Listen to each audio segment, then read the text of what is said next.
RMK-13 எனப்படும் 13வது மலேசிய திட்டம் என்பது நாட்டின் வளர்ச்சியில் ஒவ்வொரு குடிமகனையும் முன்னேற்ற பாதைக்கு கொண்டு செல்லும் மேம்பாட்டு திட்டமாகும். பொருளாதாரம் மட்டுமின்றி மக்களின் அடிப்படை வசதி, கல்வி, வர்த்தகம், தொழில்துறை உட்பட பல கூறுகளை உட்படுத்தி இத்திட்டம் வரையப்பட்டிருக்கும்.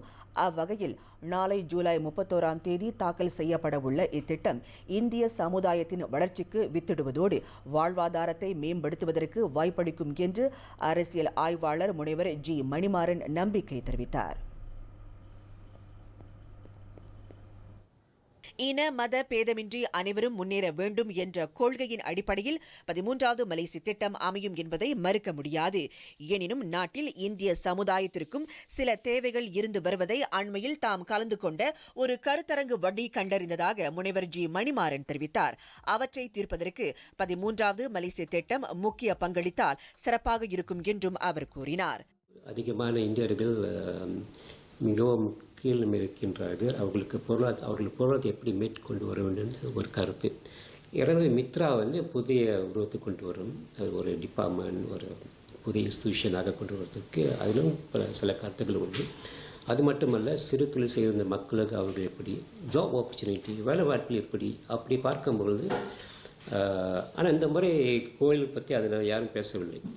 ஆனால் முக்கியமாக பொருளாதாரத்தை பற்றி தான் பேசினார்கள். அப்படி பார்க்கும்போது இந்தியர்களுக்கும் அவர்களுக்கு பல வகை உதவி செய்ய வேண்டும், அரசாங்கம் உதவி செய்ய வேண்டும்.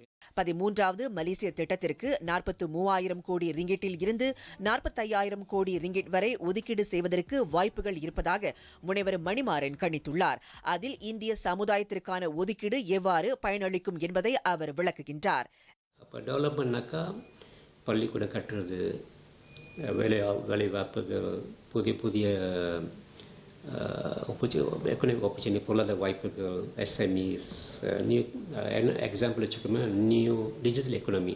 டிஜிட்டல் எக்கனாமினாக்கா புதிய புதிய ஸ்கில், டிஜிட்டல் ஸ்கில் அப்படி கொண்டுட்டு வர்றப்ப பள்ளிக்கூடம் மேபி டெமோ ஸ்கூல், புதிய டெமோ ஸ்கூல் எக்ஸாம்பிளாக கட்டுறதுக்கு வாய்ப்பு இருக்கா, இல்லாத இருக்கும் பள்ளிக்கூடங்களை மேம்பாடு செய்வதற்கு வாய்ப்பு இருக்கா, எலக்ட்ரிஷன் இருக்கா, அப்படி பார்க்கையில் இந்தியர்களுக்கு கண்டிப்பாக இருக்கும். இத்திட்டத்தின் வழி நாட்டில் உள்ள இந்தியர்கள் ஏதாவது ஒரு வகையில் பலனடைந்திருப்பர்.